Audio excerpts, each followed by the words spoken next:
But we turn now to developments in the cases involving the ex-president because it is now official. His trial on charges of plotting a coup against the government he leads has been postponed. Many have suspected for some time now that Trump arguing in the courts that he is immune from prosecution means that it's all but impossible to start a trial on March 4th, just over a month from now. But that news could clear the way for another one of Trump's criminal cases. The ex-president could be in a courtroom in Manhattan just 8 weeks from now. Manhattan DA Alvin Bragg's case charging him with 34 felony counts for trying to cover up a sex scandal in the weeks before the 2016 election. That trial is currently scheduled for March 25th, and in less than 2 weeks, Judge Juan Merchan will hold a hearing to decide if that date holds. According to reporting from the New York Times, Alvin Bragg and his team of prosecutors have been quietly plugging away as the federal cases take up the public's attention. Last month, the Times reported, quote, the Manhattan District Attorney's Office has begun to approach witnesses to prepare them for trial, including Michael D. Cohen, Mr. Trump's former fixer. And news breaking just yesterday in a related case that could give Bragg a boost. Once again, from the New York Times, Alan H. Weisselberg, a longtime lieutenant to Donald J. Trump, is negotiating a deal with Manhattan prosecutors that would require him to plead guilty to perjury.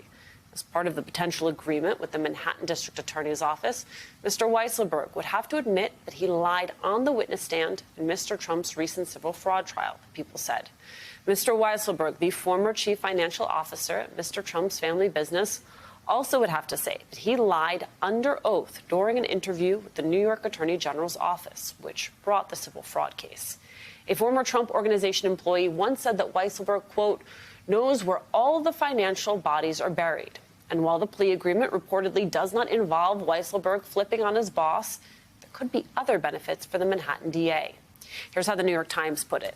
Although the potential agreement is unlikely to immediately affect Mr. Trump, it could strengthen Mr. Bragg's hand before the former president's trial. It could deter other witnesses in Mr. Trump's circle from lying on the stand. And perjury charges could discredit Mr. Weisselberg, who has disputed details of the prosecution's evidence in the case involving the 2016 election. And that is where we start today with MSNBC legal analysts Andrew Weissmann and Lisa Rubin, plus Reverend Al Sharpton, president of the National Action Network and host of Politics Nation right here on MSNBC. Lisa, let's start with you. Talk us through this potential plea agreement. Any idea why exactly Weisselberg would be pleading guilty to perjury? So, Alicia, I have some idea, but certainly it hasn't been definitively established what Weisselberg would be pleading guilty to. First of all, let's establish what case it is that Weisselberg allegedly perjured himself in. It's not the case in which he testified last year, where the Trump Organization itself was charged with criminal tax violations. It's this ongoing case before Judge Engoron, that New York Attorney General's civil fraud trial, in which Weisselberg was not only a witness, he is a defendant. Mr. Weisselberg got on the stand at the calling of the New York Attorney General. He was not a witness for the Trump team. And in that testimony, he said that he really didn't know very much about the valuation and even the assignment of square footage to Trump's triplex apartment at Trump Tower. You'll remember that infamously, Trump tried to value that apartment based on it having 33,000 square feet. In actuality, it has almost 11,000 square feet. That tripling of the square footage was a key variable in enabling former President Trump and those around him to bump up the value of that apartment substantially. And Mr. Weisselberg is alleged to have been intimately involved in that. However, on the stand, he said he wasn't involved in that valuation, nor did he really communicate with outsiders asking about that. That includes reporters from Forbes magazine, including one, Dana Alexander, who had not only communicated directly with Weisselberg, but was sitting in the gallery of the courtroom when Mr. Weisselberg was on the stand. And sure enough, very soon thereafter, he said, Weisselberg lied on the stand and we have receipts. Here are some of the things we know that he said to us. Almost immediately thereafter, Weisselberg's testimony was further called off. He was supposed to return to the stand a day later after an interruption for another witness. And then when he was supposed to come back, he didn't. And many people expect that's because he was caught perjuring himself. So that's what we think is going on. Alicia, I also want to clarify, though, that while these negotiations are reportedly underway, according to the New York Times and others, we don't have reason to believe that they have been conclusively finalized. That is, there is no plea agreement yet. Rather, our best understanding, based on others' reporting, is that there are only discussions. Andrew, help me understand how this plays out, what you make of this. Would a plea take an important chess piece off the board for Trump's defense in the Bragg case? Yeah, there's no question that this would be a very bad development for Donald Trump in two ways. Directly and, as you sort of intimated, in a third way, sort of indirectly. So the direct ways is, as Lisa said, this is a very bad development in terms of the civil fraud case that is pending, where we're awaiting a decision by Judge Engoron. I strongly suspect that the reason for the delay in that decision coming out is because Judge Engoron is waiting to see what happens with respect to Allen Weisselberg, who was, after all, a witness in his trial in civil court. So we're waiting to see what happens there.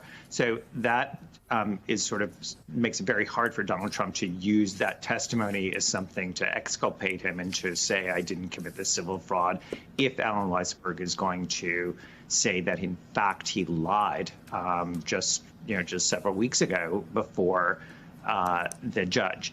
Second, in the Manhattan criminal case, to the extent that Allen Weisselberg was a potential witness for Donald Trump to refute any part of the case, he still might be called by Donald Trump, but his credibility will have taken this enormous hit, because he will have to say, not only did I plead guilty to this very lengthy tax fraud where the Trump Organization, as Lisa mentioned, was convicted, but he himself pled guilty to that. And then even after that, he committed a crime by taking a stand and lying under oath. So his credibility is shot. And then the third way, which I'm really very familiar with, is it's very important for prosecutors, when they can show that somebody is lying, has either lied in an interview or lied under oath, to bring those cases, to vindicate the system. Why? Because that's sort of the bread and butter of how cases are made. And it really sends a deterrent message to other witnesses that if you hop on the stand and lie, there are consequences. So there is this sort of intangible way that I think in many ways may be the most important, that it really prevents people from taking a stand and just willy-nilly thinking they can get away with saying anything that the defendant wants to hear. Lisa, you did such a good job setting the table for us, the ways in which Weisselberg's history with the cases involving Trump and the Trump Organization have played out. To remind folks, Alvin Bragg didn't appear to need him to bring charges against Trump. Did he go around him to bring the hush money case? You know, he did go around him in some ways, Alicia, in the sense that he didn't need his testimony. However, if you look at that indictment against former President Trump that the Manhattan DA's office brought last April, it really breaks down into two arguments. There's an indictment, which just lists the charges, and then there's a corresponding statement of fact, which is the sort of narrative we're used to seeing in a federal indictment that we might refer to as a speaking indictment. Allen Weisselberg is all over those facts. He is, according to lawyer A, who we understand to be Michael Cohen, in fact, sort of the mastermind of the reimbursement scheme. When Michael Cohen discusses that reimbursement scheme with Trump, according to the indictment, he says, I've discussed this with the CFO. And again, throughout that indictment, you see indicia that the CFO agreed to these charges, that he even signed some of the checks, because at one point, after Trump becomes president, the trustees of the Donald J. Trump Revocable Trust are no longer Trump himself. They are one of his sons, Don Jr., his co-trustee, Allen Weisselberg. The two of them sign a reimbursement check from his invoice to Michael Cohen. So do they need Michael Cohen to make their, do they need Allen Weisselberg to make their case? No, but his name and his participation is an endemic part of this case. And so to the extent that they can then convince, as part of a plea agreement, Allen Weisselberg to attest to his complicity in this, that will make this case much stronger and insulate them from the criticism as the Attorney General was criticized for being so reliant on Michael Cohen, who himself has some trouble with the truth, and admittedly so. And that makes him a difficult witness. So to the extent that the DA can sort of broaden their case, broaden the fact witnesses, the people who are in the room with Donald Trump as part of this hush money scheme to include Allen Weisselberg, that's all the better for Alvin Bragg and his team, Alicia. Rev, part of the reason we wanted to have you on is because you've interviewed Bragg a few times. Your sense, Rev, of how Bragg is approaching this case, knowing it is historic, knowing it is unprecedented, knowing it could be the case of his career. I think that people underestimate Alvin Bragg in terms of his work ethic and in terms of his being a very deliberate person.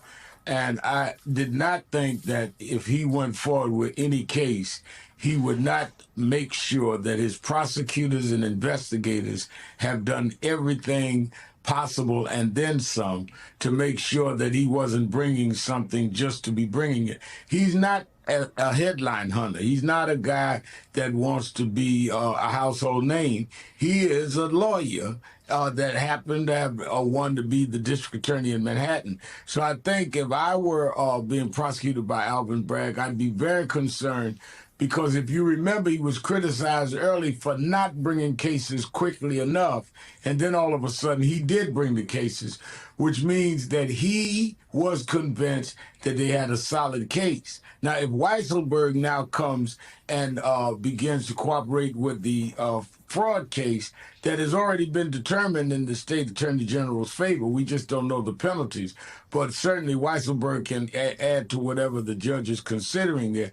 That only strengthens the hand of whatever the outcome of the damages are in the fraud case with the attorney general, and it strengthens Bragg's case if, in fact, Weisselberg is brought into court. So I think that Donald Trump is seeing the wagon circle around he and his attorneys. Relinquish what remains of the Allspark. So who is the insect? You? What? Who's the insect? Protect you. They will defeat it on our world, and we will defeat them here. This was just a diversion! Security teams bring up. Ravage, he's already inside. Deeds! Give me an update on that reserve. Boss readiness. What was his name? What was it? Evac, sir. Right, evac.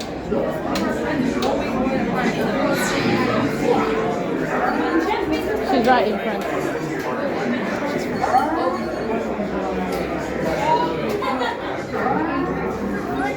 We are facing a heavy, sustained attack.